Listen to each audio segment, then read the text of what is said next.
বরগুনা ৩ ভুবনপুরের অন্তর্গত ঘাটভুবনপুরের পত্তনিদারণী মহামহিম মহিমার্ণবাশ্রীল শ্রীযুক্তা গয়েশ্বরী ঠাকুরনের পাল্লায় পড়ে ট্রেন অ্যাক্সিডেন্টে যে কি নাজেহাল হয়েছিলাম তা আগে বলেছি। এর জের আজও চলছে, মেটেনি। ঘাটভুবনপুরের ঘটনার জের টেনে এসে পড়ল অগয়া নদীর তটভূমিতে, সেই বিশাল বটবৃক্ষের ঘটনা, অক্ষয় বট উপাখ্যানম। এর জন্য ভূতভুবনপুরের ব্যাপারে যতখানি নাজেহাল হয়েছিলাম আমি না, নাজেহাল হয়েছিলেন রামকালীবাবু। অবশ্য রামকালীবাবু আমারই ছদ্মনাম। ভূত সম্পর্কে গবেষণা করবার আগে ওই নামটা আমি গ্রহণ করেছিলাম। যাগে না, যাবেই বা কেন, ভাগ্যে নামটা নিয়েছিলাম।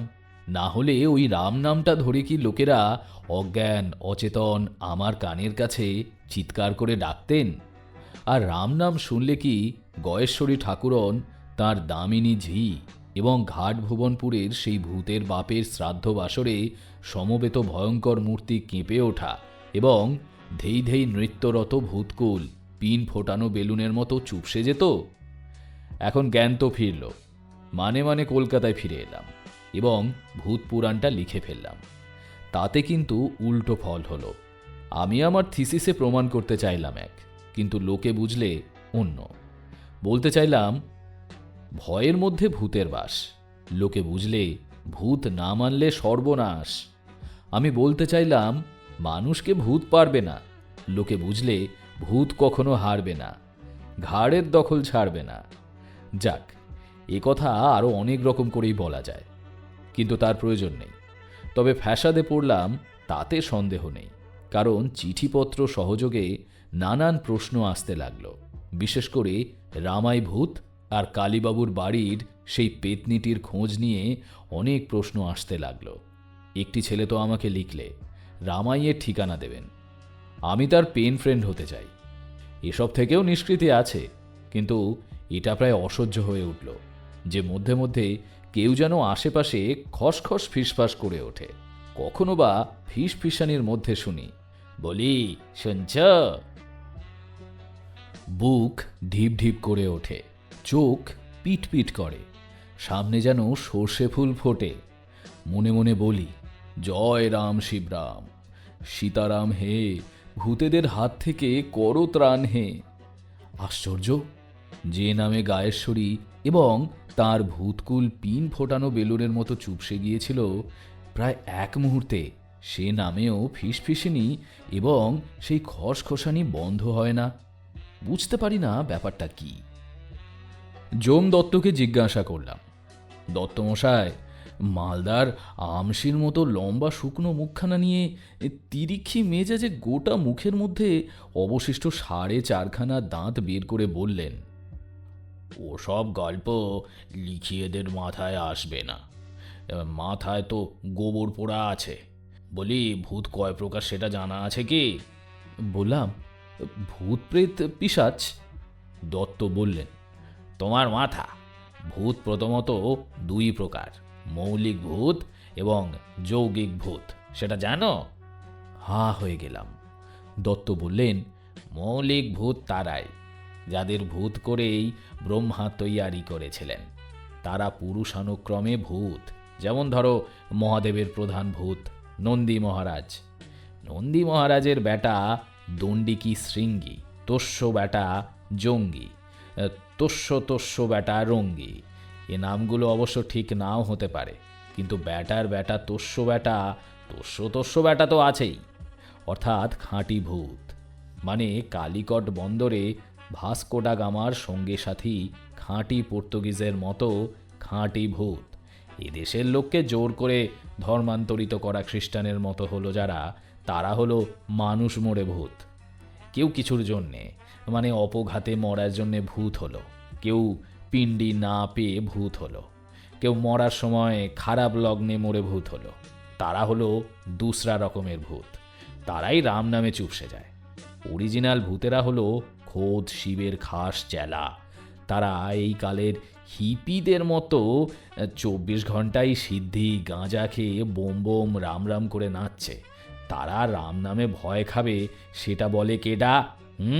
যত সব। আমাকে মানতে হলো কথাটা। হ্যাঁ, কথাটা তো ঠিক। এটা তো আমার বোঝা উচিত ছিল।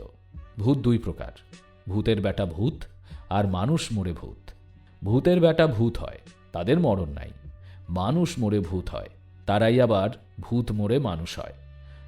দত্ত বললেন, আরও আছে হে বাপু, মানুষ মরা ভূতগুলো শুধুই ভূত, তার বেশি বিশেষ কিছু না। ওই ধরো বামুন মোড়ে ব্রহ্মদৈত্যী, কায়েত মোড়ে যমরাজার আদালতে কেরানি, গলায় দড়ি দিয়ে মোড়ে গলায় দড়ে, আগুনে পুড়ে মরলে চামড়া ওঠা ছাল ছাড়ানো ও ওলের মতো রং যথাভূত। তারপর ধরো জলে ডুবে মরা মানুষ, মেয়ে হলে শাকচুন্নি, পুরুষ হলে বিলচর কি খালচর ভূত। অনেক আছে, এরাই রাম নামকে ভয় করে। আর আসল ভূতেরা হলো শিবের সেপাই, নন্দীর সন্তান। ওরা দেবতাদের মতোই, সেই কারণে ওদের আর এক নাম হলো অপদেবতা। বটে তো, ঠিক বলেছে দত্ত, অপদেবতাই তো বটে। শিব পঞ্চমুখে রাম নাম গান করেন, ডমরু বাজান নন্দী, মধ্যে মধ্যে শিঙাতে ফুঁ দেয়। আর অপদেবতা ভূতেরা, ভূত পত্নীরা বা অপদেবীরা ধুতরা, গুলতে এবং কলকে ফুলের মালা পরে, পায়ে মরার হাড়ের নুপুর পরে তা থই থই, তা থই থই, থিয়া থিয়া করে নাচে। তারা রাম নাম শুনে ভয় করবে কেন? তাহলে একটু ভেবে নিয়ে জিজ্ঞাসা করলুম, আচ্ছা, তাহলে তুমি বলছো যারা খসখস করে নড়ে চড়ে বা অদৃশ্য থেকে ফিসফিস করে সাড়া দিচ্ছে তারা মানুষ মরে ভূত নয়? না, বলছি যারা রাম নাম শুনেও মরছে না তারা মানুষ মরা ভূত নয়। খাঁটি তুর্কির মতো খান খানান, কিংবা খাঁটি হারমাদ কি ইংরেজ কি ফরাসি টরাসিদের লর্ড কাউন্ট কি মসিয়েদের মতো খাঁটি ভূতের বেটা ভূত কি অপদেবতা কি উপদেবতাও হতে পারে। কথাগুলি যমদত্ত কটকট করে কামড়ে কামড়ে বলার মতো বললে, তবে তাতে ফোকলা দাঁতবুড়োর কামড়ের মতো খুব কষ্ট বা যন্ত্রণাদায়ক মনে হলো না। তার উপর বুড়ো আমাকে ভালোবাসে, বললে, দেখো না ইশারা টিশারা দিয়ে, যদি কিছু নতুন তত্ত্ব কি তথ্য মেলে তাহলে আমেরিকা রাশিয়াকেও হারিয়ে দিতে পারবে। ওরা চাঁদে ল্যান্ড করে যা জানবে তা থেকে অনেক বেশি জানা যাবে। মানে মানুষ মরে যেখানে যায় সেখানকার খবর পেয়ে যাবে। কথাটা বুড়ো মন্দ বলেননি, মনে লাগল। রাশিয়া আমেরিকা চাঁদে নেমে ফিরে আসবে। আমি ঘাটভুবনপুরে বৈতরণীর ঘাটের এলাকা পর্যন্ত গিয়ে তো ফিরে এসেছি। আমারই বেকুবি, আমি কিছু নিদর্শন আনতে পারিনি। এক আধটা ভূতের নখ কি পেতনির চুল কি মূলোর মতো দাঁতের একটা দাঁত কিংবা খেয়াঘাটের মাটি, এসবের কিছুই আনতে পারিনি। পারলে তো বাজিমাত হয়ে যেত। তা যখন আনা হয়নি তখন তো প্রমাণ করতে কিছু পারছি না। তবে দেখছি গ্রহ গ্রহান্তরে রেডিও সিগন্যালের মতো ওদের কাছ থেকে ইশারার যেন সিগন্যাল পাচ্ছি। সেই ইশারায় সাড়া দিয়ে দেখাই যাক না। যমদত্ত উপদেশ দিলে, প্রথমেই কিন্তু রাম নাম সত্য, হ্যাঁ বুঝেছ? তাহলে আর ট্যাঁস ফিরিঙ্গি কি কালো দেশি তুর্কির মতো মানুষ মরা ভূত হলে চামচিকে হয়ে ফুরুত হয়ে যাবে, আর খানদানি মৌলিক ভূত হলে বলবে, নাচব নাকি যেমন নাচি শিবের সঙ্গে। ফলটা হাতে হাতেই ফলল। আশেপাশে যখন তখন ফিসফিসানি খসখসানি কমে গেল, তবে মধ্যে মধ্যে দু চারখানা দীর্ঘ নিঃশ্বাস কি মিহি নাকি সুরে করুণ খুনখুনি আওয়াজ পেতে লাগলাম, যার অর্থ হল, হায় রে হায়, বা তুমি মানুষটা বড় খটরোগা, বেরসিক লোক। ওতে আমি কিন্তু এতটুকু সংকোচ বোধ করলাম না। ইনকিলাব জিন্দাবাদ, রাম নাম সত্য হ্যায়, মানুষ মরা ভূতের পরোয়া হাম নেহি করতা হ্যায়। আওয়াজ ছাড়লেই সব একেবারে নিস্তব্ধ।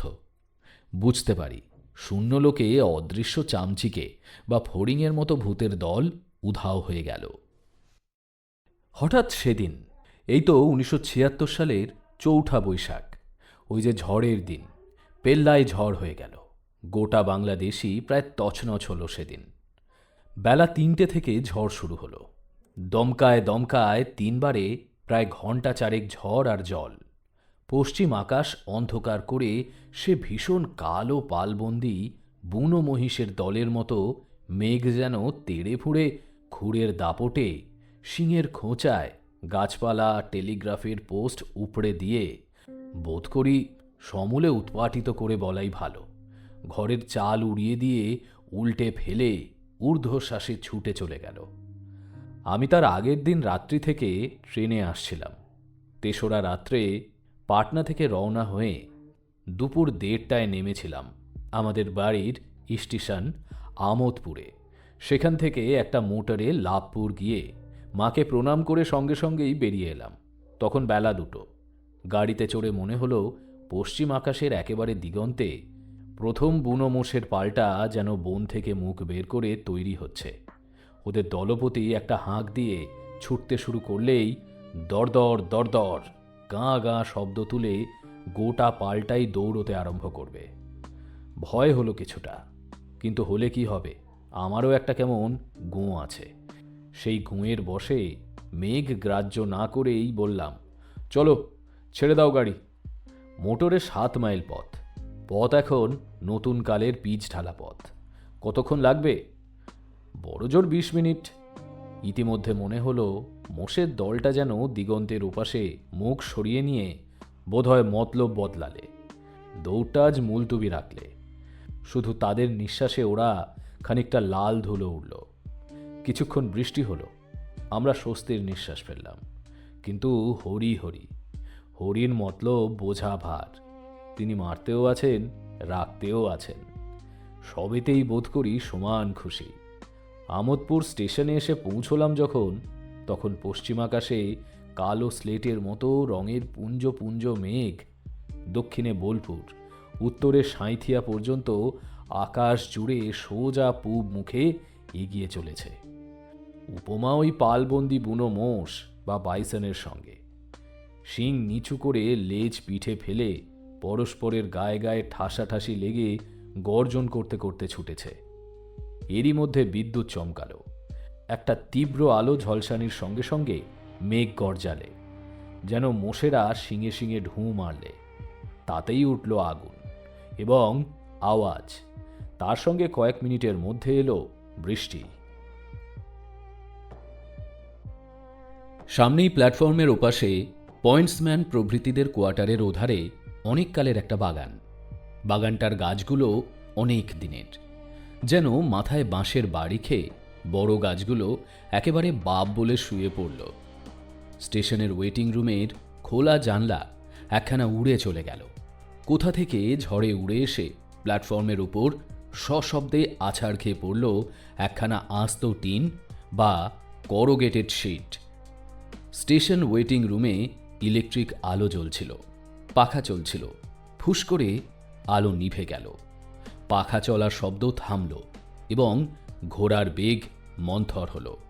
বোঝা গেল ইলেকট্রিক গেছে। ওয়েটিং রুমটার মধ্যে একঘর লোক ঠাসাঠাসি হয়ে বসে রইলাম।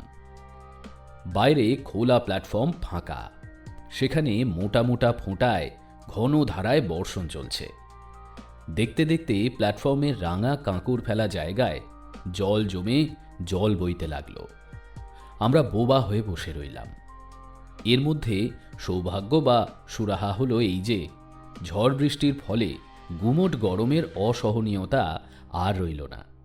একঘর লোক, তা প্রায় জন 30 সবাই বোবা হয়ে নিষ্পলক দৃষ্টিতে প্ল্যাটফর্মের ওপর জমা জলের ওপর বৃষ্টি ধারাপাতের একঘেয়ে দৃশ্য দেখছে এবং শব্দ শুনছে। জলঝড় যখন হয় তখন মানুষকে অভিভূত করা একটা আবহাওয়া সৃষ্টি হয়। মানুষ অবাক হয়ে দেখে, বিমূঢ় হয়ে শোনে। দেখে বৃষ্টি পড়া আর শোনে ঝড়ের গোঙানি। এরই মধ্যে ঝড়টা কিছু কমল, আকাশ ফর্সাও কিছুটা হলো। ঝড় অবশ্য বইছিল। আকাশের কালো মেঘ সেই ঝড়ের বেগে পূব দিকে চলে গেল। ওদিকে আপ দার্জিলিং মেলের ঘণ্টা পড়ল। স্টেশনে খবর নিলাম, কলকাতা ট্রেনের কত দেরি। খবর পেলাম না। মাস্টার বললেন, টেলিফোনে সাড়া পাচ্ছি না, বোধহয় টেলিফোন লাইনে গোলমাল হয়ে থাকবে, দাঁড়ান একটু, মেলটা পার হয়ে যাক। মনে অস্বস্তি বোধ করছিলাম। ঘরে বসতে গিয়ে বসলাম না, প্ল্যাটফর্মে দাঁড়িয়ে আপ লাইনের সিগন্যালের দিকে চেয়ে রইলাম। এরই মধ্যে একসময় মনে হলো আবার অন্ধকার ঘনালো। উপরে আকাশের দিকে তাকালাম, দেখলাম আকাশে যেন কালো ছায়া পড়েছে, মেঘের ছায়া। পশ্চিমে আবার ঘন কালো মেঘ উঠেছে। তার চেহারা এমন ভয়ালো এবং ভীম যে মনে হলো এবার স্বয়ং মহিষাসুর বোধ করি গদা হাতে তার বাছা বাছা সৈন্য সেনাপতির ঠাসা দল নিয়ে বেরিয়েছে। এরই মধ্যে এলো দার্জিলিং মেল। এলো, ছেড়ে গেল। মেলখানা ডিস্ট্যান্স সিগন্যাল পার হলো। আমি দাঁড়িয়েছিলাম। এমন সময় কে যেন বললে, ঘরের ভেতরে যান। কে বললে? কাউকে তো দেখলাম না। তবে ঝড় এবং জল আবার দ্বিগুণ বেগে নিশ্চিত আসছে বুঝে ওয়েটিং রুমে এসে ঢুকলাম। ঘরে তখন অন্ধকার বেশ ঘন হয়েছে, গুমোটো বেশ ঘন হয়েছে দেখলাম। আর একজন এসে ঘরে ঢুকে বললে, কলকাতা ট্রেনের খবর মিলল না, টেলিফোন টেলিগ্রাম গন। গন মানে? গো ওয়েন্ট গন, তার ছিঁড়ে গিয়েছে, পোস্ট ধরাশায়ী হয়েছে অথবা যন্ত্র কোনো প্রকারে অচল হয়েছে। তাহলে? কে বললে? ঝড়ের রাতে তোমার অভিসার? চুপচাপ বসে থাকুন অভিসারের প্রতীক্ষায়। আকস্মিক প্রচণ্ড গর্জনে সব থরথর করে কেঁপে উঠল। চোখ তার আগেই ধেঁধে গেছে। রসিকতা করার সব শক্তি মন যেন মাথায় লাঠি খেয়ে অচেতন হয়ে যাচ্ছে বলে মনে হল। ঝমঝম শব্দে বৃষ্টি হতে শুরু হলো। তার সঙ্গে সে এক মাটি থেকে আকাশ পর্যন্ত দীর্ঘকায় জটাধারী পাগলের মাথা নেড়ে নেড়ে তাণ্ডব নৃত্য শুরু হয়ে গেল। ঘরের ভেতরটা তখন থমথমে অন্ধকারে ভরে গেছে। মধ্যে মধ্যে দু একজন এক আধবারের জন্য হাতের টর্চ জ্বেলেই আবার নিভিয়ে দিচ্ছেন। কথাবার্তা নেই, কেউ কারোর মুখ দেখতে পাচ্ছে না। কথা কইবেই বা কী করে? শুধু খেয়ালি মানুষের পাথর বা কাঁকড় ছুঁড়ে ঘুমন্ত কুকুরটাকে সজাগ করবার মতো কথা ছুঁড়ছেন। কেউ ডাকছেন, বাচু বাচু কোথায় রে? উত্তর আসে না। তার বদলে ওদিক থেকে কেউ আফসোসের সুরে বলেন, ওহ, গাছের পাকা বেলগুলোন আর একটা গাছে থাকবে না, সব পড়ে যাবে। রমন্দ বললে পেরে নাও, তা নিলাম না। আহ, আর একটাও পাবো না, খাসা বেল, মরার মাথার মতো। হ্যাঁ। কজন হাসলে, আবার কেউ বললে, মনটা চাহা চাহা করছে রে, কিন্তু যাই বা কি করে স্টলে, এনেই বা দেবে কে? কেউ বললে, খিদে পেয়েছে। আমি এরই মধ্যে শুনছিলাম কেউ যেন খুন খুন শব্দে কাঁদছে, চাপা কান্না, মধ্যে মধ্যে দীর্ঘ নিঃশ্বাস, মধ্যে মধ্যে দমকা ঝড় এসে ঢুকছিল। হঠাৎ কেউ ঘরে ঢুকে বললে, ব্যাস, সব খতম রে বাবা, হয়ে গেল। একসঙ্গে কয়েকজনই প্রশ্ন করে উঠল, মানে? সারা রাত এখন থাকুন বসে। কেন? কেন বসে থাকব? ট্রেন আসবে না। আসবে না? না, ঝড়ে গাছ উল্টে লাইনের ওপর পড়েছে। সাঁইতের আগে দার্জিলিং মেল বাতাসপুরে খোঁড়া হয়ে দাঁড়িয়ে আছে। কোপাইয়ের কাছে গাছ পড়েছে, সেখানে আটকেছে দানাপুর প্যাসেঞ্জার। তার পেছনে বোলপুরে দাঁড়িয়ে গেছে রামপুরহাট প্যাসেঞ্জার। সারা জেলার ইলেকট্রিক বুথ গিয়া, বাস। তখনও প্রবল বেগে বৃষ্টি হচ্ছে বাইরে এবং ঝড় চলছে। এরই মধ্যে মনে হলো পিছনের দিকে বাথরুমের দরজাটি খুলে গেল এবং কেউ যেন খুনখুন খুনখুন করে করুণ সুরে বিনিয়ে বিনিয়ে কাঁদতে কাঁদতে ছুটে বেরিয়ে গেল। বুনি বুনি, শেষে গাছ চাপা পড়ে অপঘাতে মরলি বুনি। ওরে আমার বুনি রে, কতবার বলেছি মনে থাকিস নে। হায় হায়, ঝড়ের সময় তো চলে এলে পারতিস। অস্পষ্ট ফিসফিসানি নাকি সুরে কথা কটি ঘরের বাইরে প্ল্যাটফর্মের ঝড় বৃষ্টির মধ্যে মিলিয়ে গেল। আমি চমকে উঠলাম। বুনি, কতবার বলেছি মনে থাকিস নে। কথা যে বললে সে বাথরুমের কোণ থেকে বেরিয়ে এলো। তাহলে ও কি কুনি? রাম রাম রাম, কিন্তু তবুও কুনির যেন খসখসানি ফিসফিসানি শুনতে পাচ্ছিলাম। মনে পড়ে গেল মা বলেছিলেন, কুনি বুনি দুই বোন ভূতনির কথা। কুনি থাকে ঘরের কোণে, বুনি থাকে বনে। একদিন এক বামুন গেছিল বনের মধ্যে, কি যেন জড়িবুটি খুঁজতে গেছিল। সেখানে বামুন মাটি খুঁড়তে খুঁড়তে শুনতে পেল কেউ যেন বলছে, কনিকে বলো গিয়ে বুনির ছেলে হয়েছে। বামুন প্রথমটা কেয়ার করেনি, পরে বারবার ওই কথাগুলো শুনে কেয়ার না করে পারলে না। শুনলে কিন্তু বুঝতে কিছু পারলে না। যাই হোক, বাড়ি ফিরে এসে হাত পা ধুয়ে একটু চা খেতে খেতে বললে, বামনি, আজ বনে আশ্চর্য কাণ্ড ঘটেছে। বামনি বললে, আশ্চর্যকাণ্ড? কিরকম আশ্চর্যকাণ্ড? তোমার তো সবই আশ্চর্যকাণ্ড, যত সব।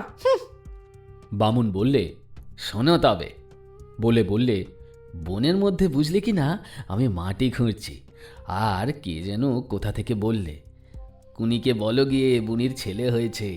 আমি প্রথমটা কেয়ার করিনি, কিন্তু সে নাগাড়ে বলে চলল, মেয়ে ছেলের গলা, তাও একটু একটু খোনা খোনা, ওই এক নাগাড়ে বলে গেল, কুনিকে বলো গিয়ে বুনির ছেলে হয়েছে। ও বামন, কুনিকে বলো গিয়ে বুনির ছেলে হয়েছে।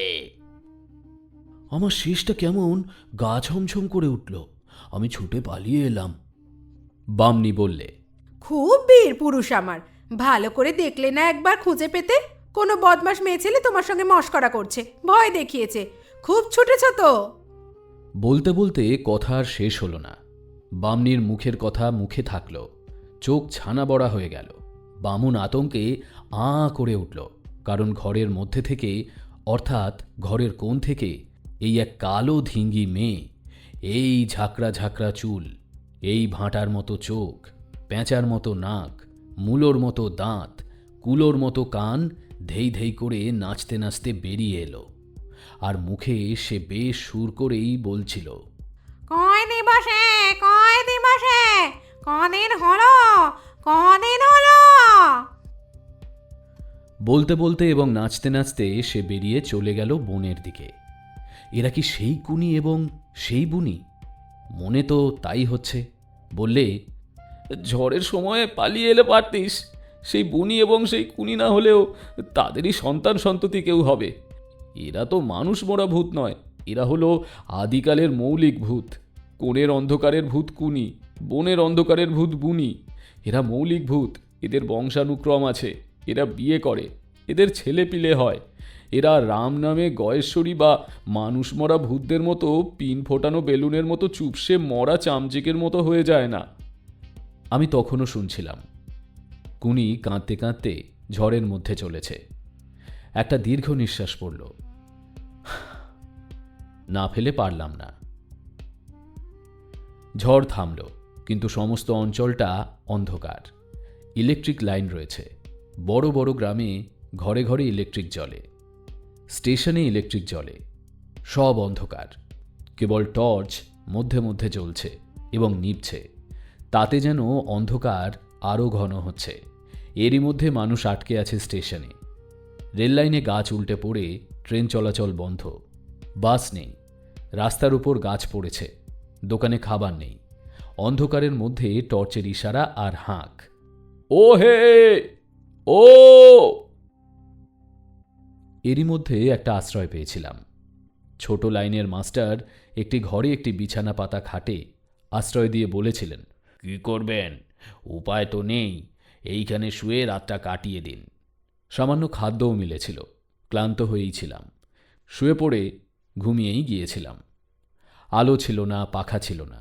না থাক, মেঘ কেটে চাঁদ উঠেছে, ঝড় থেমেছে, একটু একটু শীত ধরা ধরা হাওয়া দিচ্ছে।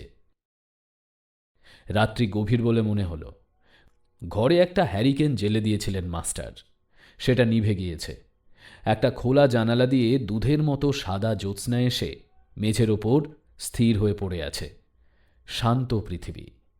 এই ঘণ্টা কয় আগে যে এত বড় প্রলয়ের মতো ঝড় এসে গেছে, সে কথা কে বলবে? আমোদপুর স্টেশনের সাইডিং লাইনে কোনো একটা ইঞ্জিনের সিস্টেমের একটানা শোঁ শব্দ বেজে চলেছিল। তার সঙ্গে আরও কিছু, অর্থাৎ আরও শব্দ ছিল। ইঞ্জিনের হুইসেল দিয়ে স্টিম বের হচ্ছে, বোধহয় যার জন্য একটা টানা কোঁ বা পোঁ শব্দ মিলে রয়েছে, এবং আরও শব্দ রয়েছে। হ্যাঁ, তার সঙ্গে আরও কিছু আছে। কানটাকে যথাসাধ্য খাড়া করলাম, অর্থাৎ সজাগ বা সতর্ক। বুঝতে পারছি না একটা পেঁচা ডেকে গেল। দুটো কুকুর যেন কাঁদছে। অনেক দূরে যেন অনেক লোকের সাড়া। হ্যাঁ, অনেক লোকের সাড়া। এই অনেক কিছুটা যেন অনেক লোকের সাড়া, যেন অনেক দূরে অনেক লোকে একসঙ্গে হয়তো বা জটলা করছে, নয়তো গান টান করছে। যেমন ধর্মরাজ পুজোয় কি গাজনে ভক্তেরা মিলে বোলান গান করে। মনে পড়ল ছেলেবেলায় মনসার ভাসান গান শুনতাম। তাতে বেহুলা কলার মান্দাসে লক্ষিন্দরের দেহ নিয়ে নদীতে ভেসে যেত। তাই বর্ণনা করে ৫-৬ জন গায়কে গান গাইত। জলে ভেসে যায় রে সোনার কমলা। আর দল শুদ্ধ সুরে ধুয়ো গেয়ে উঠত, আ গ আ। কলার মান্দাসখানি নদীতে উচ্ছলা, মান্দাস উল্টে দিতে হাসে খলখলা। অ গ অ, জলে ভেসে যায় রে। এতে একটা হ্যাঁক দিয়ে খপ করে থেমে যেত। পাশের বিছানায় ভাইপো বাসু ঘুমোচ্ছে, অঘরে ঘুমোচ্ছে, নাক ডাকাচ্ছে। জলঝড় এবং সর্বনাশের মাতন থেমে গিয়ে এখন জমিয়ে ঘুম দেবার বাদ, বা বাসুরা বলে পিটোবার, অর্থাৎ আবহাওয়া হয়েছে। আমিও চোখ বুজতে চেষ্টা করলাম, কিন্তু কিছুতেই ঘুম এলো না। জানালা দিয়ে ওই অনেক দূরের বোলান গানের মতো বহু লোকের সমবেত কণ্ঠের একটা কিছু আমাকেই ডাকছে বলে মনে হলো।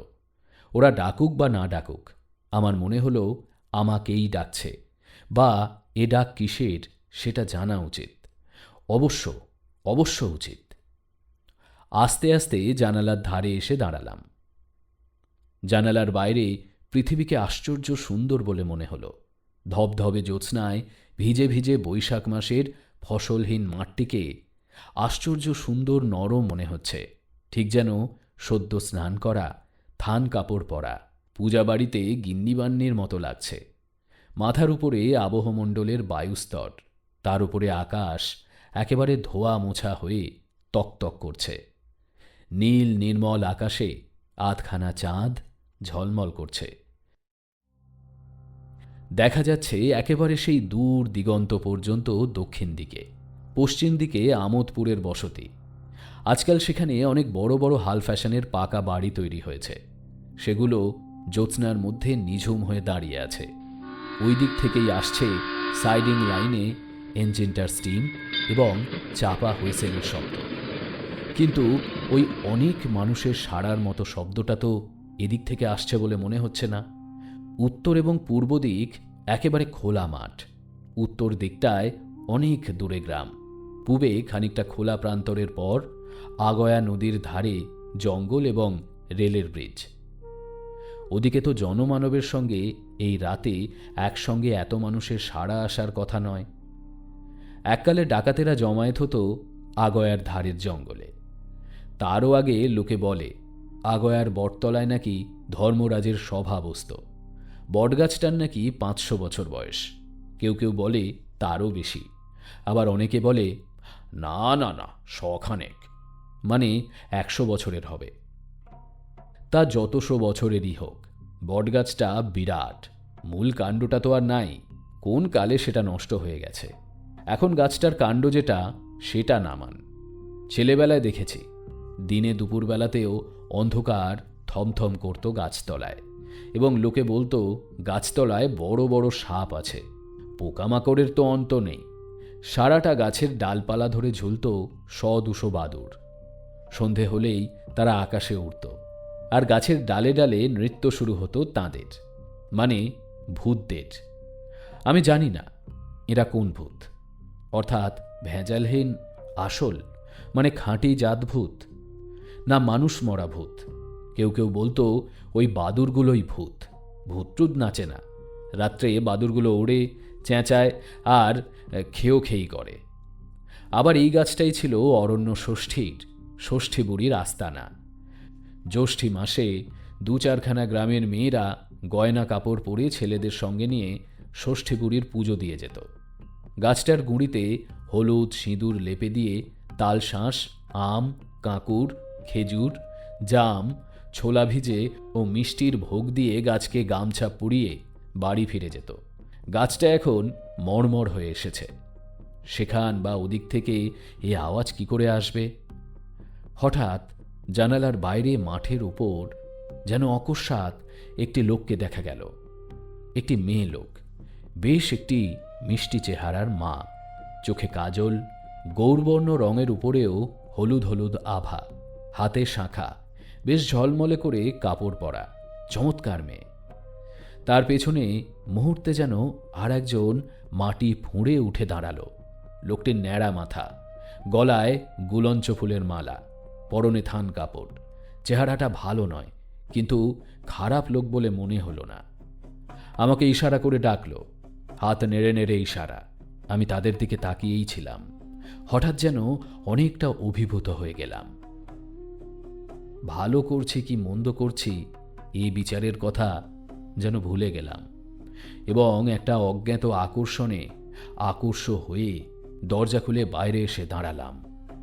বাইরে এসে দাঁড়াবার সঙ্গে সঙ্গে শুনতে পেলাম সেই অনেক লোকের কলরব যেন মুহূর্তে স্পষ্টতর হয়ে উঠল, এবং সঙ্গে সঙ্গেই বুঝতে পারলাম যে এই কলরবই গাইয়ে হোক আর মন্ত্রপাঠই হোক আর কোনো বিচিত্র আলোচনা বাসরই হোক, এটা ওই পূর্ব দিক থেকেই আসছে, অর্থাৎ আগয়ার জঙ্গলের দিক থেকে।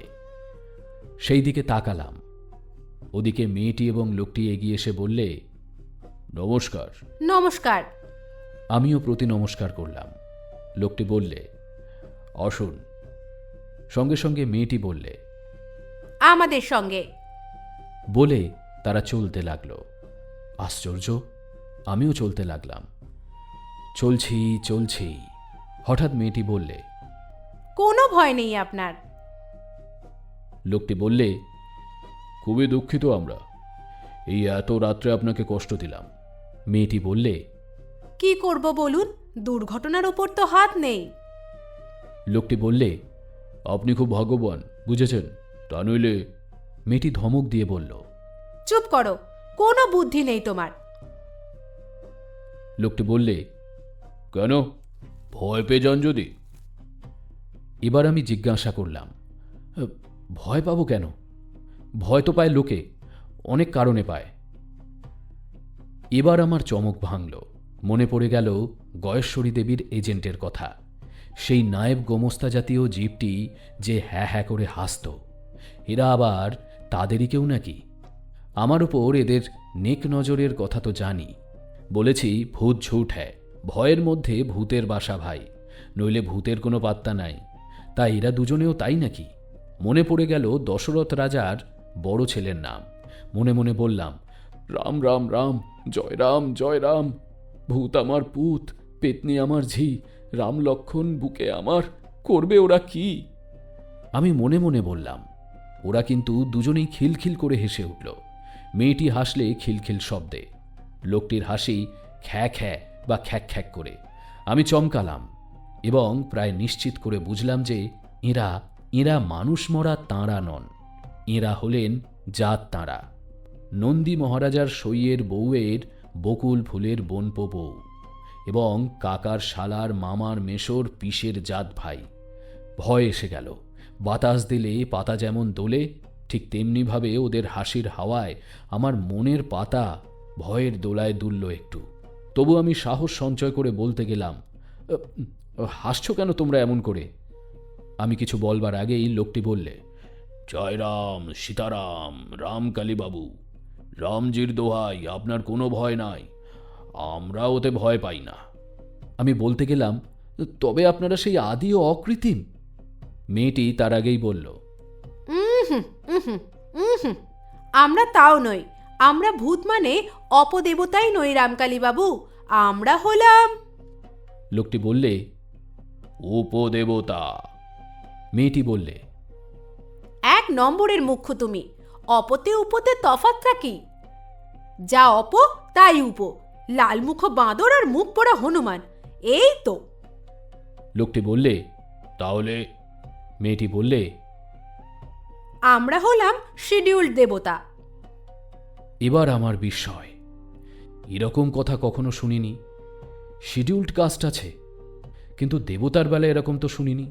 মেয়েটি বলল, হ্যাঁ, তফসিলি দেবতা বলতে পারেন।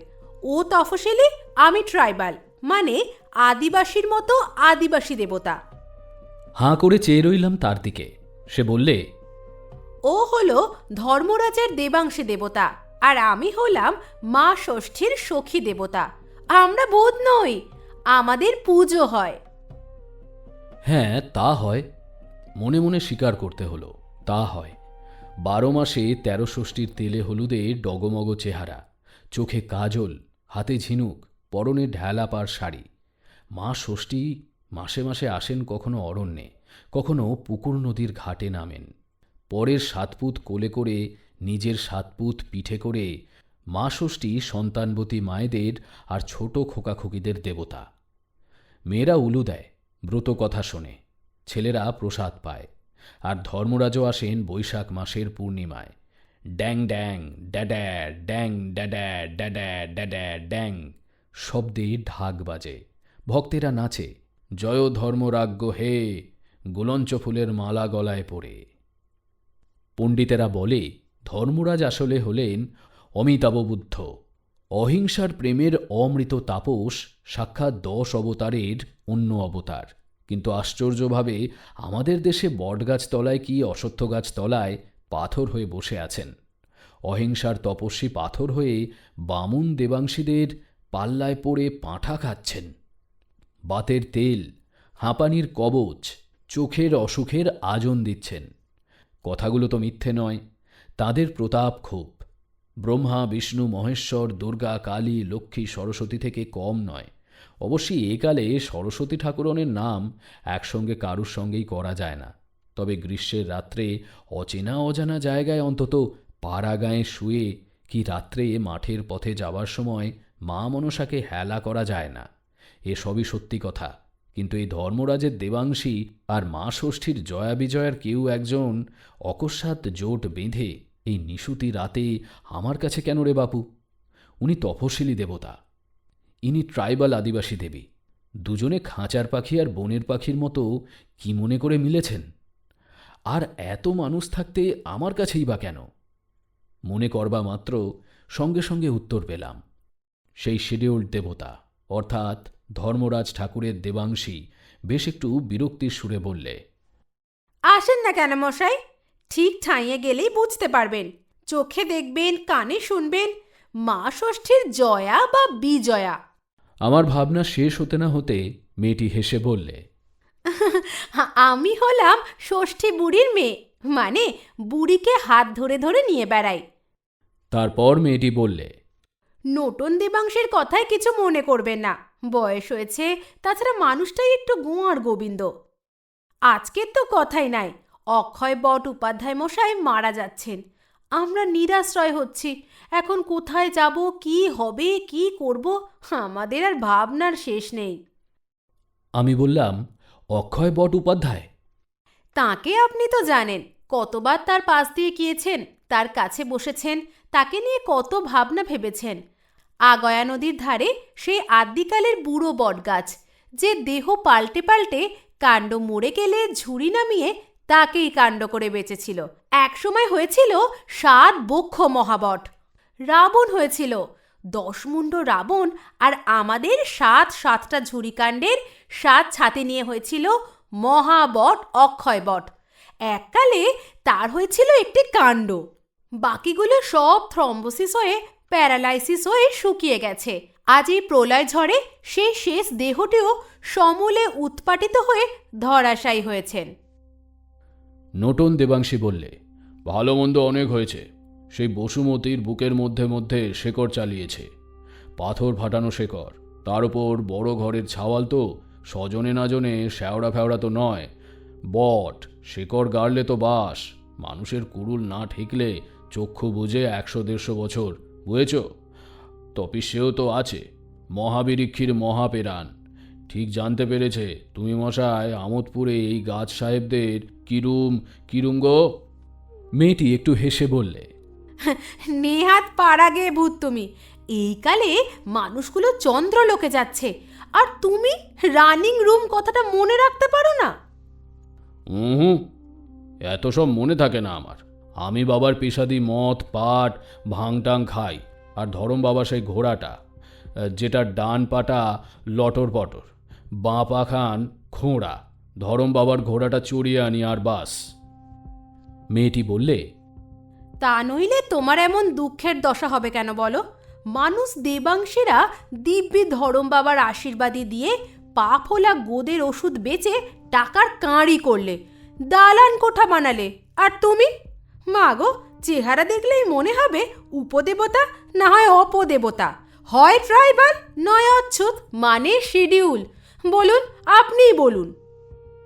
শেষ কথাগুলি বললে আমাকে। আমি বললাম, আমি কি বলবো বলুন, আমি কিছু বুঝতেই পারছি না। আচ্ছা, তাহলে শুনুন, ব্যাপারটা স্পষ্ট করে দিই। মেয়েটি মাথার উপর টানা আধ ঘোমটাটা একটু টেনে দিয়ে বললে, ওই যে অক্ষয় বট উপাধ্যায়, আজকের যে প্রলয়কর ঝড়টা গেল, যে ঝড়ে আজ 3টে গাছ উপড়ে পড়েছে রেল লাইনের ওপর, এবং Darjeeling mail, Danapur express, Rampurhat passenger, Barauni passenger আটকে পড়েছে। গোটা এলাকাটার ইলেকট্রিক লাইন ছিঁড়ে বিলকুল অন্ধকার করে দিয়েছে। হাজার কত ঘরের চাল উড়েছে, মানুষ মরেছে, জখম হয়েছে। সেই ঝড়ে ওই অক্ষয় বট উপাধ্যায় সশব্দে উৎপাটিত হয়ে ধরাশায়ী হয়েছেন। ধরাশায়ী হয়েও একেবারে মরে কাঠ হয়ে যাননি, এখনও পাতা সবুজ আছে, শিকড়গুলো ছিঁড়ে গিয়েও সতেজ আছে। তার হাড়গোড় ডালপালা অনেক ভেঙেছে, একেবারে শিকড়গুলো আকাশের দিকে তুলে মাঠের উপর মাথা অর্থাৎ শীর্ষদেশের ডালপালা গুঁজরে পড়েছেন। সে ভীষণ শব্দ হয়েছিল, শুনতে পাননি? বললাম, না। আমাদিগকে ঝড়ের ঠিক আগে বলেছিলেন তোমরা খুব সাবধান। তা সাবধান হয়ে হবে কি, একেবারে ডিগবাজি খেয়ে চিৎপটাং। বুড়ো বয়সেই মরবার আগে আস্পর্ধার কাণ্ড দেখো তো, তার ফল লাও হাতে হাতে। মেয়েটি বললে, তুমি থামো, আমি বলি। ঝড়ে উপড়ে পড়ে উনি অজ্ঞান হয়েছিলেন। তার সঙ্গে ভীষণ হতাহতের ঘটনা, বিপর্যয়ের কাণ্ড। গাছে প্রায় পোকামাকড় ছিল 8-10 হাজার, সাপ ছিল গোটা 12, বিছে ছিল 87টা, আর মানুষ মরা ভূত ছিল 5 জন। একজন গলায় দড়ে, তিনি এই গাছের ডালে গলায় দড়ি দিয়েছিলেন। একজন ঠ্যাঙারের হাতে মরা রাহে, গলা কাটা ভূত। একজন ঠ্যাঙারে ভূত, সে ঠেঙিয়ে মানুষ মারত। একজন হলো রাজনৈতিক নেতা ভূত, তিনি পাশের গায়ে বক্তৃতা দিতে এসে হার্ট ফেল করে মরেছিলেন। আর একজন গেছো পেতনি, সে বেঁচে থাকতে রাত্রে এসে গাছের ডালে চড়ে ডাল দুলিয়ে লোককে ভয় দেখাতো। হঠাৎ পা পিছলে পড়ে ঘাড় ভেঙে মারা যায়। এছাড়া ছিল অসংখ্য বাদুড়, সেগুলো হলো ওই ষষ্ঠী বুড়ির ষষ্ঠীর ছা, যারা ষষ্ঠীর প্রসাদে মায়ের কোলে জন্মে ছেলে বয়সেই মরে ভূত হয়ে ফিরে এসেছে ষষ্ঠীর কাছে। ওই ডালে ডালে শুকনো হাড় জিরজিরে ছেলের মতো চেঁচাচ্ছে আর নিচু মুখ করে গাছের ডাল আঁকড়ে ঝুলছে। মনে হচ্ছে ওরা বাদুড়, কিন্তু বাদুড় নয় ওরা, বাদুড়ের চেয়েও বেশি আছে চামচিকে। বটগাছের গায়ে মরা ডালে গর্তে গর্তে অসংখ্য চামচিকে, ওরাও তাই। ওরা হলো পঞ্চতন্ত্রের সেই অনাগত বিধাতারা, অর্থাৎ যারা পরে জন্মাবেন। মা ষষ্ঠীকে তো এরপর মুঠো মুঠো ছানা দান করতে হবে। এরা সব মরে একাকার হয়ে গিয়েছে। বেঁচেছে দেবতা, সে ট্রাইবালি হই আর শিডিউলি হই, যাই হই, দেবতা বলেই আমরা বেঁচেছি। এখন ওর জ্ঞান হতেই উনি বললেন, কে বেঁচে আছে? আমরা দুজন গেলাম, বললাম আমরা আছি। উনি বললেন, হ্যাঁ তোমাদের থাকবার কথা বটে, তা দেখো আমার শেষকাল উপস্থিত, আমি মরব। এখন আমার শেষ ইচ্ছা তোমরা পূরণ করো দেখি, অনেক পুণ্য হবে তোমাদের। আমরা বললাম, কি বলুন? উনি বললেন, আমোদপুর ছোট লাইনে গার্ডদের রানিং রুমে রামকালী শর্মা নামক একজন ব্যক্তি আছেন, তিনি আজ ওখানে এই ঝড়ের জন্যই আটকে গেছেন, তাকে ডেকে আনো। শেষ কথা তাকে আমি বলে যেতে চাই। গতবার এই ছোট লাইনেরই ও প্রান্তে ঘাট ভুবনপুরে গয়েশ্বরী ঠাকুরণীর বাপের শ্রাদ্ধের দিন গয়েশ্বরীর লোকেরা ট্রেনে অ্যাক্সিডেন্ট ঘটিয়ে সেখানে নিয়ে গিয়েছিল। তিনি তাদের কথা লিখেছেন। গয়েশ্বরীদের কাল যেতে বসেছে, লোকে তাদের উড়িয়ে দিচ্ছে, উড়েও তারা যাবে। ফুৎকারে যেমন শিমুল ফল ফাটার ছোট ছোট টুকরো উড়ে যায়, তেমনিভাবেই উড়ে যাবে, তবু তারা ওই লেখায় থাকবে, সুতরাং তাকে ডেকে নিয়ে এসো। তোমাদের কথা এবং আমার কথাও আমি তাকে বলে যেতে চাই। মেয়েটি বলল, তিনি আপনার পথ চেয়ে রয়েছেন, তার কথাতেই আমরা আপনাকে নিয়ে যেতে এসেছি। বললাম, আর কত দূর যেতে হবে? নোটন বললে, তা দূর একটু আছে গো। এক কাজ করো না। বললাম, কি? চোখ বন্ধ করো, তারপর মনে করো তুমি যেন ঘুমিয়ে গেছো। সে কি, আমাকে তুলে নিয়ে যাবে নাকি? দেখো না এই ফুসমন্তরের চোটে কি হয়, দেখো না। মনসার কথায় শোনোনি? তুলোর চেয়ে হালকা হাওয়া, বাঁটুলের মতো গুঁড়িয়ে সুড়িয়ে গোল হওয়া, আর সাপেদের ফনায় ভর করা। তেমনি করে ভর করো, বুঝলে? বুঝতে না বুঝতে পা দুটো যেন মাটি ছেড়ে শূন্যে উঠল। আমি ভয়ে চোখ বন্ধ করলাম। সঙ্গে সঙ্গে মনে হলো শোঁ শোঁ শোঁ শোঁ, বেশি না, গোটা চারেকবার। তারপরই মাটিতে পা ঠেকল। লোকটি ঘাট থেকে নামালে আমাকে আমার হাত ধরে মেয়েটি বলল, আমরা এসে গিয়েছি, চোখ খোলো। চোখ খুলে অবাক হয়ে গেলাম। এ কি অগয়ার জঙ্গল নাকি? কোথায় জঙ্গল, কোথায় উপড়ে পড়া বৃহৎ বট! এ যে ভেঙে পড়া একটা ভাঙা ঠাকুরবাড়ি, বিরাট এক প্রাচীন ঠাকুরবাড়ির ধ্বংসস্তূপ। পাশেই এক কানায় কানায় ভরা নদী, বাঁধানো ঘাট, নাটমন্দিরে আশ্চর্য এক বুড়ো মাথা ফাটিয়ে হাত ভেঙে ক্ষতবিক্ষত রক্তাক্ত অবস্থায় শুয়ে আছেন। তার মাথার কাছে হলুদ রঙের কাপড় পরা আদ্যিকালের বদ্যি বুড়ি। তার গায়ের রং সোনার রং, সোনার বর্ণ, পরনে লাল পেড়ে গরদের শাড়ি, হাতে শাঁখা। বসে তালপাতার তৈরি পাখা নিয়ে হাওয়া দিচ্ছে আর মিটমিট করে তাকাচ্ছে। আর বুকের কাছে বসে ন্যাড়া মাথা গেরুয়া পরা এক বৃদ্ধ। এদের চিনতে দেরি হল না। একজন ষষ্ঠী ঠাকুরন, অন্যজন ধর্মরাজ। এরা ছাড়া সে প্রায় শতখানেক কি তারও বেশি মানুষ, সে কাচ্চা বাচ্চা বুড়ো জোয়ান, নানান বয়সের নানান জাতের মানুষ ঘিরে বসে আছে আর কাঁদছে। দৃষ্টি আরও পরিষ্কার হতেই দেখি আজকের ঝড়েই এই পুরনো মন্দিরটা ভেঙে চাপা পড়ে কত মানুষ যে মরেছে সে আর গুণে শেষ করা যায় না। ওরে বাপরে, চারিপাশে ছড়িয়ে পড়ে আছে।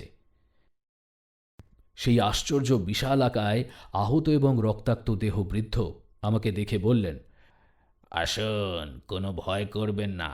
আমি গয়েশ্বরী নই, আমি অক্ষয় বট। আমি ধীর, আমি স্থির, আমি মহাবলী অথচ মহাশান্ত। আমার ধর্ম ছায়া বিতরণ, আশ্রয় দান। আজ আমার শেষ দিন, শেষ ক্ষণ। বৃদ্ধের সে কণ্ঠস্বর অতি আশ্চর্য এবং বিস্ময়কর, গম্ভীর অথচ মিষ্ট, স্পষ্ট এবং ধীর। আজ এই শোকাবহ ঘটনার জন্য আমিই খানিকটা দায়ী। সেসব কথাই আপনাকে বলে যাবার সময় ও সুযোগ পেয়ে এই শোচনীয়ভাবে অপঘাত মৃত্যু হওয়া সত্ত্বেও আমি নিজেকে সৌভাগ্যবান মনে করছি। আপনার কাছে আমি হার স্বীকার করে যাচ্ছি, আমরা পরাজিত। আমি অবাক হয়ে তার মুখের দিকে তাকালাম। কি বলছে? কিসের পরাজয়? বৃদ্ধ বললে, মৃত্যুর জন্য দুঃখ নাই, জন্মিলে মরিতে হবে। অমর কে কোথা কবে, তবে বেঁচেছি তো কম দিন নয়, অনেক দিন। এই অনেক দিন ধরেই তোমাদের আমরা ছায়া দান করি, ফল দান করি। তোমরা আমাদের দেবতা বলে পূজা করো, দেবতারা আমাদের আশ্রয় নেয়। ভূত প্রেত পেতনি এসবের কথা বলেই কাজ নেই। মরার পর তাদের গ্রাম শহরই হলো গাছের ডালপালা। হঠাৎ একটু থেমে থেকে যেন কথাবার্তার সুর পাল্টে দিয়ে হালকা পলকাভাবে বললে, সোজা করে বলি শোনো, আমি আগয়ার ধারের বুড়ো বট। আমি যখন জন্মাই তখন কালটা বোধহয় মুসলমান আমল। এই যে আগয়া নদী এবং এর আশপাশ সব ছিল খুব নির্জন। দেশের লোক সংখ্যা ছিল কম। এখানে ওখানে ছোট ছোট ২-১০খানা ঘরওয়ালা দু একটা গ্রাম ছিল। এই যে পাকা রাস্তাটা, এটার চিহ্নই ছিল না, তবে পায়ে হাঁটা পথ ছিল। এই জঙ্গলে নদীর ধারে ছিল বুনো শুয়োর, আর ভেতরে ছিল খরগোশ, সজারু, দু একটা বাঘ কখনো সখনো আসতো। সাপ ছিল বিস্তর, আর পাখি ছিল অনেক। গাছের মধ্যে গাছ বেশিরভাগই ছিল অর্জুন। প্রতি বর্ষায় হাজার হাজার চারা হতো। এরই মধ্যে জন্মালাম আমি। এখানে আগয়া নদীর ধারে কতকগুলো কালো মোটা মোটা পাথর ছিল মাটির সঙ্গে। মাটির গড়নই এমনই। এখানে ওখানে পাথর আছে দেখছো তো, ঠিক তেমনি। সেই পাথরের উপর একটা পাখি একাধারে আমার পিতামাতা বটবীজকে খেয়ে এখানে বসে বিষ্ঠা ত্যাগ করেছিল। সেই বীজকণা থেকে আমি জন্মে আস্তে আস্তে ওই অর্জুন গাছের জঙ্গলের মধ্যে বেড়ে উঠেছিলাম। তখন আমি প্রায় 3-4 হাত লম্বা হয়েছি। চারপাশে তখন 3টি শাখা মেলেছি। এই সময় একদিন কাঁদতে কাঁদতে এলো একটি অল্প বয়সী মেয়ে। তার ছেলে হয়ে মারা গেছে। ছেলের শোকে কাঁদবার জন্য এসেছে এই নির্জনে। এসে পাথর দেখে বসলো, এই পাথরে একেবারে আমার গোড়ায়, এবং কাঁদতে লাগলো। ভর্তি দুপুরবেলা, গরমের সময়। আমি তখন ছোট গাছ, আমার একটুখানি ছায়া। তখন সেই ছায়াতেই কাঁদতে কাঁদতে কখন ঘুমিয়ে গেল। ঘুমিয়ে স্বপ্ন দেখল যে বটগাছটির ছায়ায় শুয়ে আছে, মানে আমার, তার কচি ডালগুলোর ডগায় ডগায় যে থোকা থোকা বটফল ধরে আছে, সেগুলো আসলে বটফল নয়, ওগুলো সব হলো ছেলেপুলে। হাওয়া লেগে ডাল দুলছে, সঙ্গে সঙ্গে ছেলেপুলেগুলোও দুলছে। তা দেখে ওই মাটির মনে হলো যেন ছেলেগুলোকে নিয়ে দোলা দিচ্ছি আমি। ঘুমের ঘোরেই মেয়েটি ফোঁপাতে লাগলো। আমি সেই আহত রক্তাক্ত দেহ বুড়ো, সেই বট গাছের আত্মা বললে, বুঝেছ? আমি তখন সেই কালের সেই আমি তাকে বললাম, দেখো, তুমি এক কাজ করো, কাল এখানে আমার গোড়ায় আবার এসো, স্নান করে পুজো সাজিয়ে এসো। এসে তুমি যে দেবতা, ছেলেপুলের দেবী, তাকে পুজো করে যেও, বুঝেছ? আমি এই ঠাকুরকে ডেকে রাখবো। মেয়েটি বললে, বেশ। বুঝেছ? সেকালে লোকে সহজেই এসব কথা বিশ্বাস করত। আলো দেয় সূর্য ঠাকুর, জ্যোৎস্না দেয় চন্দ্র ঠাকুর, জল দেয় ইন্দ্র রাজা, আগুন দেয় অগ্নিদেব, ধান দেয় লক্ষ্মী মা, বিদ্যে দেন সরস্বতী মা। তখন ছেলে মেয়েও নিশ্চয়ই কোনো না কোনো দেবতাই দেন। আমি মনে মনে তাকে ডাকতে লাগলাম। আহা, মেয়েটির বড় দুঃখ। ছেলে মেয়ে দেবার ঠাকুর বা ঠাকুরন, তুমি বাপু দয়া করে এসো। মেয়েটি কাল পুজো আনবে, তুমি পুজো নিয়ে ওকে দয়া করে একটি ছেলে দিও। পরের দিন মেয়েটি এলো। গরমের সময় গাছে গাছে খেজুর পেকেছে, জাম পেকেছে, আম পেকেছে, ফুটি পেকেছে মাঠে। চাষের ছোলা কলাই ভিজিয়ে নিয়ে পুজোর থালা সাজিয়ে নিয়ে এলো। তার সঙ্গে কাপড় গামছা দিলে, হলুদ বাটা সিঁদুর আনলে, এনে আমার গোড়ায় ঢেলে দিয়ে বললে, এই আমার পুজো নাও, তোমার অনেক ছেলে, অনেক ফল ধরেছে তোমার, আমাকে একটি ছেলে দাও। আমি বললাম, হে দেবতা, দয়া করো। স্বর্গ থেকে এক বুড়ি এলো, হলুদ মেখে কাজল পরে। সেই বলে যে, হলুদ ঘুটু ঘুটু, কাজলে বুটুটু, সিঁদুরে শুটু শুটু। এর মানে কি তা বুঝলাম না আমি, কিন্তু বাধা দিয়ে জিজ্ঞাসা করতে ইচ্ছে হলো না। ঠিক তাই। বুড়ি বললে, আমি এসেছি, আমি হলাম স্বর্গের দেবতার দাই। আমি ছেলে পিলের দেবতা, স্বর্গের ইন্দ্ররাজার ছেলে জয়ন্তর আঁতুড়ে আমি ছিলাম। মা দুর্গার গড়া পুতুল যখন জ্যান্ত হয়ে কেঁদে উঠল, তখনও আমাকে ডেকেছিল। গণেশকে তুলে আমি দুর্গা মায়ের কোলে দিলাম। আমার নাম ষষ্ঠী ঠাকুরন। আমি পৃথিবীতে 12 মাসে 13 বার আসি। কখনো আসি অরণ্যে, কখনো পুকুর নদীর ঘাটে, কখনো কিছুতে, কখনো মিছুতে। তাই ষষ্ঠী মাসে তোমার এই গাছতলায় এসে পুজো নিয়ে যাব, আর মেয়েটির ছেলে হবে। এই বলে সে চলে গেল। আর তারপর আমি যত বড় হলাম তত ডালপালা মেললাম, ছায়া বড় হলো, নানান পশু পক্ষী এসে আশ্রয় নিল। আর এলো এক বামুন, সে হলো মেয়েদের পুরুত। সে পুজো নিবেদন করতে আসতো, সে পুজো করত আর ষষ্ঠী মায়ের মহিমা প্রচার করত। লোকে পুজো যা দিত সেই নিত। আমার গোড়া সে পরিষ্কার করত, আমার ডাল কাটতে দিত না। আমার ডালে বাদুর চামচিকেরা এসে যখন ঝুলল, তখন সেই বললে, ওরা মা ষষ্ঠীর ছানা, ওদেরই মা দান করেন মায়েদের। তারপর অনেক দিন পর এলো ধর্মরাজ। ধর্মরাজকে নিয়ে এলেন এক সন্ন্যাসী। সন্ন্যাসী ঠাকুরটি তকতকে গাছতলা, নির্জন স্থান আর অরণ্য অরণ্য ভাবের ঠাঁইটি দেখে বাসা গড়লেন। ঠাঁইটি মানে আমার তলদেশটি আরও ঝকঝকে তকতকে হলো। বেদি বাঁধলে, মাটির বেদি, চালা চামুন্ডা জুটল, যত সব নিকেজ মানে বেকার বাউন্ডুলে লোক এসে জমে গেল বাবা সন্ন্যাসীকে ঘিরে। গাঁজা ভাং খেতে লাগলো, আর যারা কাজ করে তাদের কাছে গিয়ে দেবতার নাম দিয়ে মাতব্বরি করতে লাগলো। রামকালীবাবু, আজ আর তোমার কাছে লুকোবো না, স্বীকার করব সত্য কথা। দেবতা কেউ চোখে দেখেনি, স্বর্গে কেউ যায়নি, কেউ স্বর্গ থেকে আসেনি, কিন্তু দেবতা স্বর্গ, পরকাল আর ভূত এরা জীবন্ত মানুষের রাজ্যে আশ্চর্যভাবে এক অদ্ভুত সাম্রাজ্যবাদ বিস্তার করে বসে আছে। ব্রহ্মা, বিষ্ণু, মহেশ্বর, দুর্গা, কালী, লক্ষ্মী, সরস্বতী, ইন্দ্র, চন্দ্র, বায়ু, বরুণ, গণেশ, কার্তিক, গাজনের শিব, ধর্মরাজ, মনসা, ষষ্ঠী, সুন্দরবনের বাঘের ঠাকুর, কোথাও ভালুকের ঠাকুর, ঠাকুরের যে ৩৬ কোটি বংশাবলী, এসব ভুয়ো, সব ভুয়ো। ভালো মানুষ, সহজ মানুষেরা এককালে আলো যে দেয় তাকে দেবতা ভেবেছে, জল যে দেয় তাকে দেবতা ভেবেছে। এমনি করে যা কিছুর কারণ খুঁজে না পেয়েছে তাই ধরে নিয়েছিল এসব করেন দেবতারা। কিছু কিছু চালাক চতুর লোক, তারা বেশিরভাগ বামুন পাণ্ডা বেকার বাউন্ডুলে, তারা গাছতলায় পাথর বসিয়ে সিঁদুর লেপে বোম বিশ্বনাথ, জয় ধর্মরাজ্ঞ বলে বসে পড়েছে। আমার সেদিনকার এই বারবারন্তর দিনে আমাকে ঘিরে এইসব ঠাকুরদের আস্তানা গড়েছিল। গোড়াতে একদিকে মা ষষ্ঠী, একদিকে ধর্মরাজ, আর ওই দেখো একটু দূরে নদীর ওপারে ওই যে ডাঙাটায় ওই যে ঘরটা, ওটা হলো মা মনসার ঘর। আরও খানিকটা দূরে এই তো সেদিন রেলের কুলিরা রামদাস হনুমানের নামে মহাবীরের ঝান্ডা টাঙিয়েছে। 12 মাসে 13 পার্বণ হতো, মধ্যে মধ্যে মেলা বসত, আমাকে মাঝখানে রেখে এই চারিপাশে।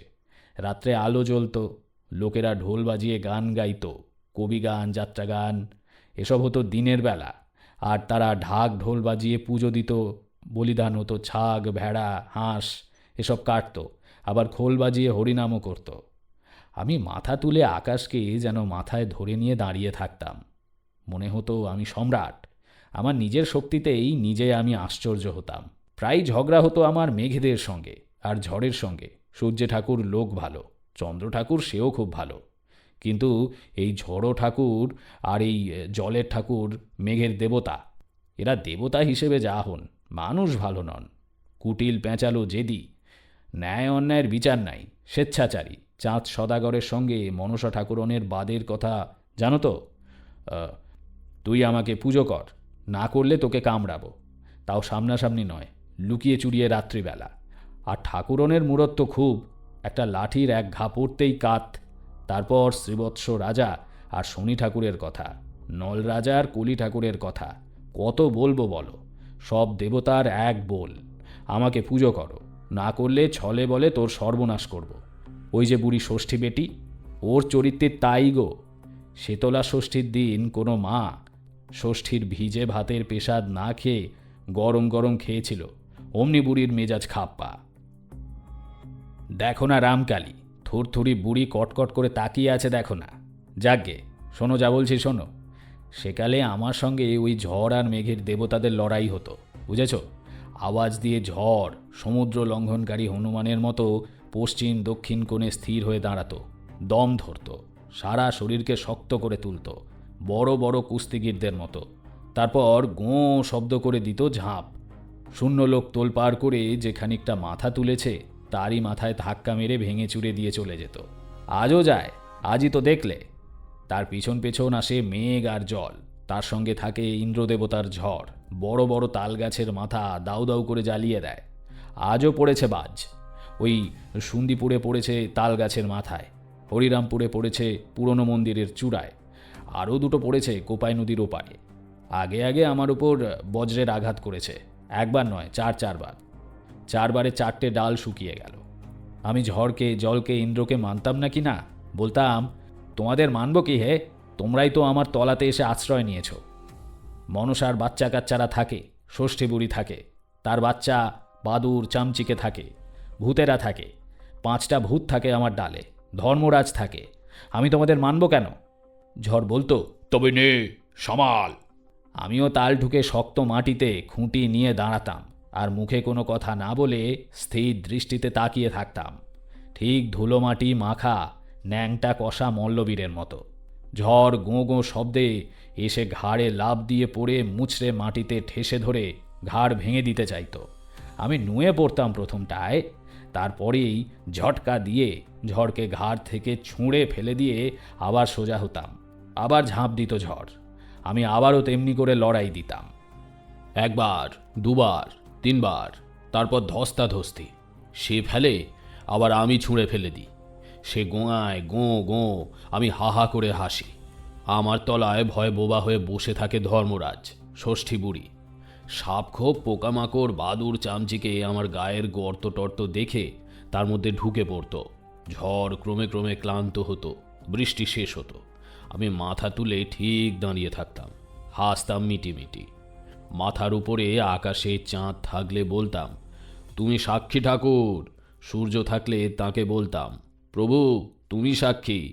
অনেকে গাছের দর্প চূর্ণ করেছে, অনেকে হেরেছে, আমি হারিনি। আমার সঙ্গে একটা আপোষ হয়ে গিয়েছিল শেষ দিকে, কারণ অনেক দেবতার আশ্রয় তো আমি।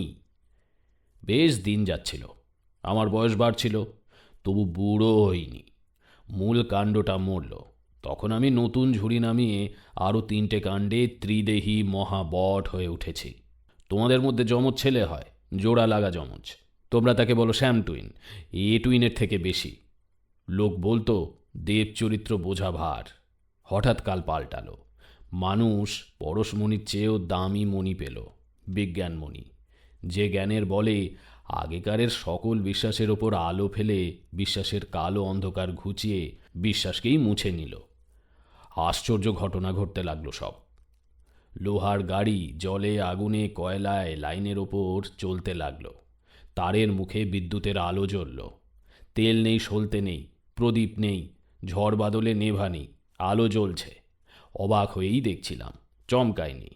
হঠাৎ চমকে উঠলাম মানুষের চিৎকার শুনে, ভূত নাই, ভগবান বাণী না, দেবতা মিথ্যে, ইনকিলাব জিন্দাবাদ।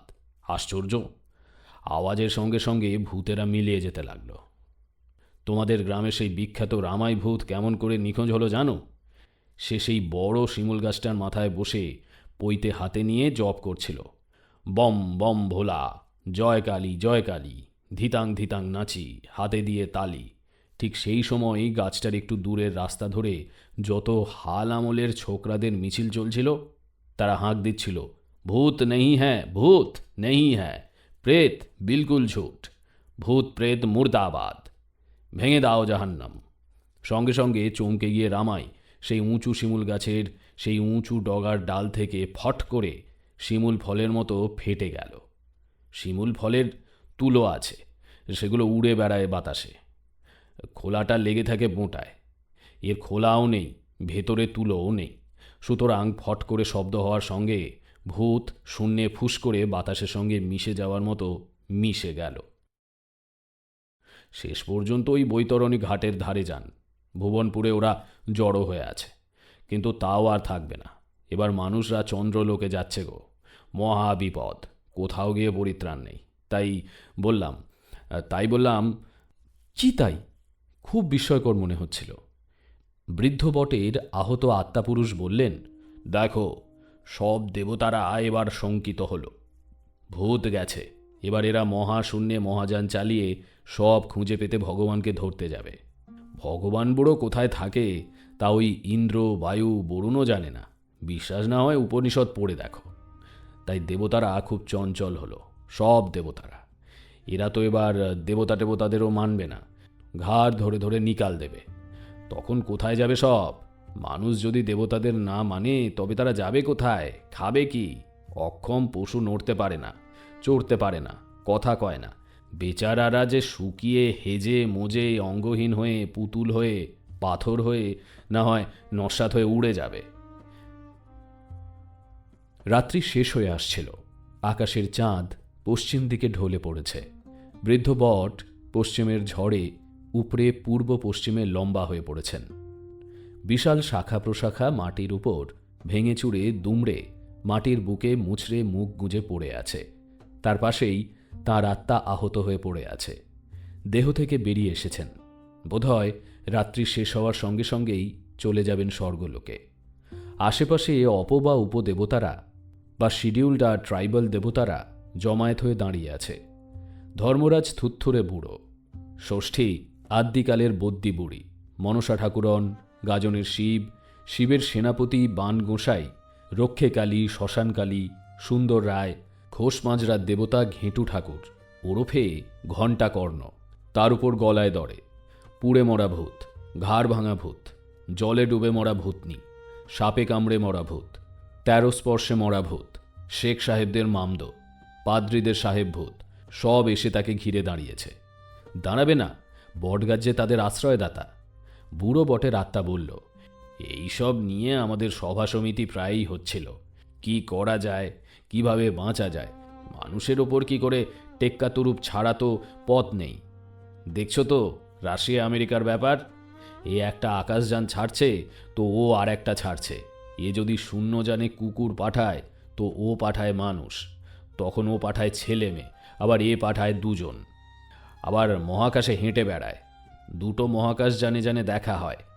আমেরিকা তাজ্জব করে দিলে লোক এবার নামাবেই চাঁদের উপর। তাই আমাদের ঠিক হলো আমরা তার আগেই পাঠাবো আমাদের প্রতিনিধি। আমাদের যন্ত্রের দরকার নেই, যন্ত্র আমরা বুঝি না, আমরা দেবতা, আমরা উড়ব। তাই ঠিক হয়েছিল আমি উড়ব। ঝড়ের দেবতা রকেটের মতো আমাকে, বৃক্ষ দেবতাকে আকাশে ছুঁড়ে দেবে, আর আমার ডালে ঝোলা 1000 খানেক বাদুর আর 1 লক্ষ চামচিকে পাখা ঝাপটাতে থাকবে। আমরা মাধ্যাকর্ষণ পার হয়ে চাঁদে গিয়ে ঝপ করে নেমে গোটা চাঁদকে দখল করে হাঁকব। দেবতা লোক জিন্দাবাদ, জয় দেবতাদের জয়। ঝড়ও এলো, দেখছি কি ঝড়। সে আমাকে তুলেও দিলে, কিন্তু দেবতারা বিজ্ঞান জানে না। বাদুরের চামচিকের পাখায় ভর করে শূন্যলোকে উড়ে চন্দ্রলোকে যাওয়া যায় না। আমি ধপাস করে পড়ে গেলাম মাটির বুকে, এবং মাঝপথেই থেমে গেল বুড়ো বটের আত্মা, এবং একটা গভীর দীর্ঘ নিঃশ্বাস ফেললে। তারপর আবার বললে, ভূত দেবতা ভগবান এসবের কাউকে কিংবা কিছুকে রাখবে না মানুষ। আমি বললাম, তাতে কি, গাছ তো থাকবে। গাছ বললে, হ্যাঁ, কিন্তু কিন্তু কি? দেবতা হয়ে তো থাকবে না। দরকার কি, গাছ গাছই হয়ে থাকুক, মানুষও তো মানুষ হয়েই থাকবে। গাছ বললে, মানুষদের তো আমরা খুব ভালোবাসি। যখন মানুষেরা ঘর গড়তে জানতো না, তখন তো ঝড়ের হাত থেকে, জলের হাত থেকে, রোদের হাত থেকে আমরাই বাঁচিয়েছি। বললাম, কে অস্বীকার করছে? করছো না, করবে না, মানুষ অকৃতজ্ঞ নয়। গাছ বললে, হ্যাঁ, হৃদয়হীনও যেন হয়েও না। গাছের ওই শেষ কথা। তারপরই পাখি ডাকতে লাগলো। পূব দিকের আকাশে যেন লালচে আভা ধরেছে। বাসু আমাকে নাড়া দিয়ে ডেকে তুললে। জেগে দেখলাম আমি আমোদপুর স্টেশনেই শুয়ে আছি।